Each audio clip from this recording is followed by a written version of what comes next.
succeed. The first is to develop a clear sense of direction. You can't hit a target that you can't see. You've got to know what you want in every area of your life.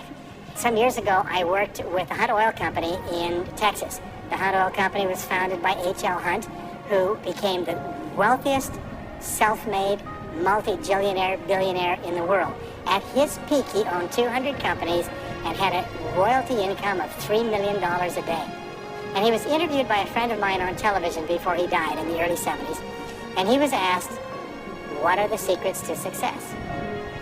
He said, the keys to success have only been two through all my life, and I will tell you what they are. He said, number one, he said, decide exactly what it is you want and write it down.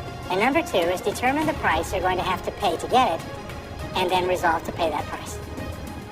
Now let me give you a quick exercise, which is my only take-home or homework exercise for our time together. I want you to take a piece of paper like this and write down 10 goals that you'd like to accomplish in the next 12 months. Write the word goals and today's date at the top of the page. Write down 10 goals you'd like to accomplish, and then ask yourself this great question. If you could only accomplish one goal on this list, which one goal would have the greatest positive impact on your life? Now this is a great question because it'll usually jump out at you. You say, that's the one. If I had this, that would have more of an impact on my life than anything else. Put a circle around that goal, and then turn the page over and write it at the top of the page. Set a deadline on the goal. Make a list of everything that you could think of to do to achieve the goal, and then begin working on your list. And here's the kicker. Do something every day.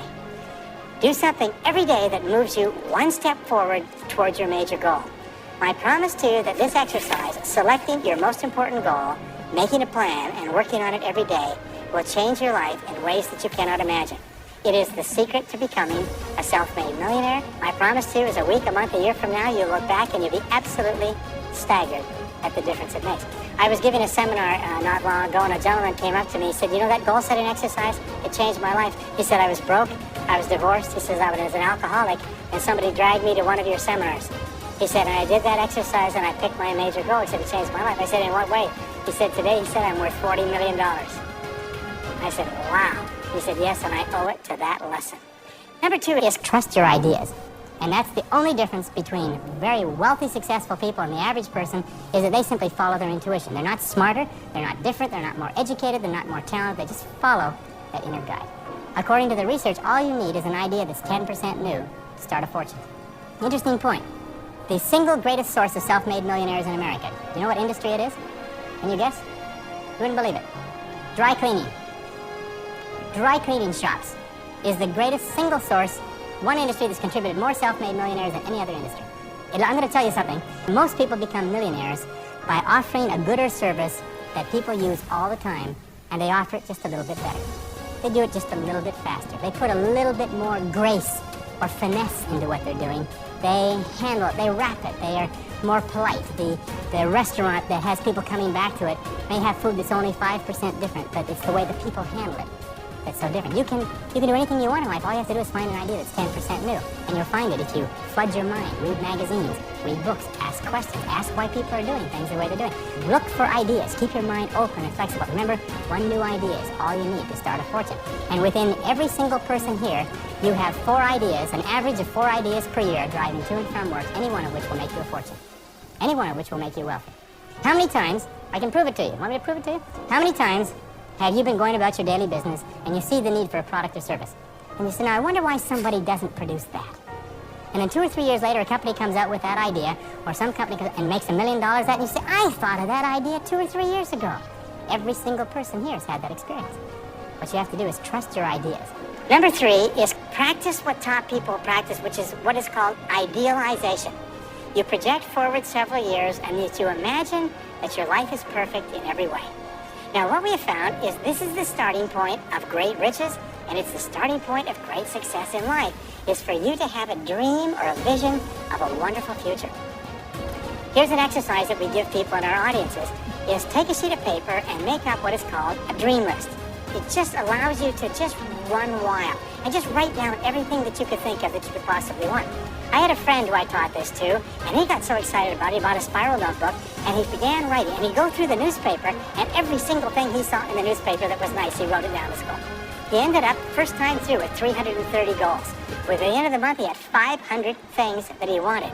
The interesting thing was that his life exploded. He activated the law of attraction, and he began to attract into his life people, circumstances, ideas, resources, insights that began to move him toward the accomplishment of the goals and began to move the goals toward him. The next key to becoming a self-made millionaire is to get around the right people.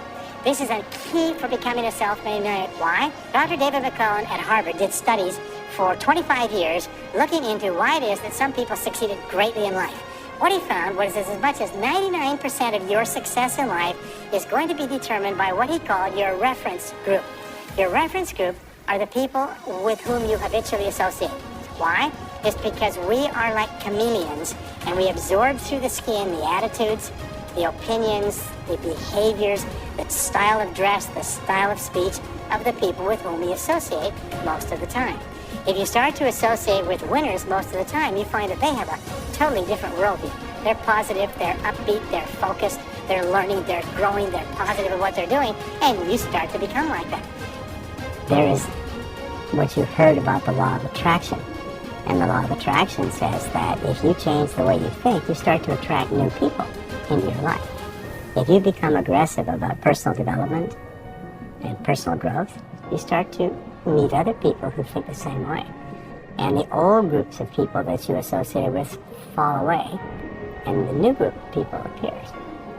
So people say, well, where do I find positive people who are thinking about success all the time? First you become one, and then you naturally attract it. Next is refuse to consider the possibility of failure. The rule is this, is there's no such thing as failure, there's only feedback. To become a self-made millionaire, you're going to fail over and over again, year after year after year. But your brain has a cybernetic mechanism, which means that times you try something, you get feedback, which makes you smarter. And when you try something else, you get feedback, which makes you smarter, and eventually you reach the point where you're too smart, and you stop making mistakes. You start to do more and more things right and fewer things wrong. But you can't get there unless you experience the failures. Now let me pass on one great rule to you, which has been discovered in interviewing self-made millionaires. Self-made millionaires look into every failure for something good. They say there's got to be something good in this that I can benefit from, and surprise, surprise, they always find it. Second is, self-made millionaires always seek the valuable lesson in every setback or obstacle or temporary failure, and they always find the lesson. Now, what do failures do? Think about what they've lost and blame their problems on someone else. Successful people say, what can I learn from this that will make me smarter next time? And my promise to you, those who seek find, is that if you go looking for a valuable lesson in the biggest problem that you're facing today, you'll always find the lesson.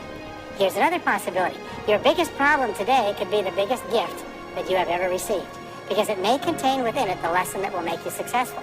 If you stop thinking about what happened and who's to blame, and you start looking for the gift within your problem, sometimes it can transform your life. And I love the line from Socrates that says, the unexamined life is not worth living. Which means that a life where you do not take the time to reflect on your experiences. Aristotle said that wisdom is an equal measure of experience plus reflection. And the reason so few people have wisdom is what they have is experience, but they never take the time to sit back and reflect on what's happening to them, reflect on what they're learning. How many people here have seen people get out of bad relationships and get immediately back into bad relationships? Or get out of a lousy job and immediately join a company and get into another lousy job? What is the natural thing that people do? They get fired or laid off from a job, they quit, they go down the street and they look for what? Another job exactly just like, and act exactly like it. Well, the next is to develop a workaholic mentality. The average self-made millionaire in America works 12 to 13 hours a day, works about 60 to 65 hours a week. I'll tell you this with regard to hard work, that in our society, you only work 8 hours a day for survival. Everything over 8 hours is for success. And if you're only working 8 hours a day, you're in trouble.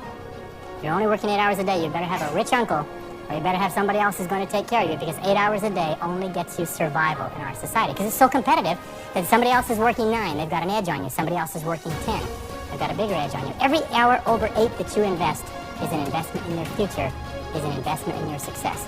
And if you put in the hours over 8, whether it's studying or reading or working, if you put in the hours, it will pay off, and it will pay off in spades. It's like throwing seed in the ground. When you throw a seed in the ground, the plant that comes up is not just one seed, it's hundreds of seeds. There's a crop that you put in, but you must put the seed in the ground first.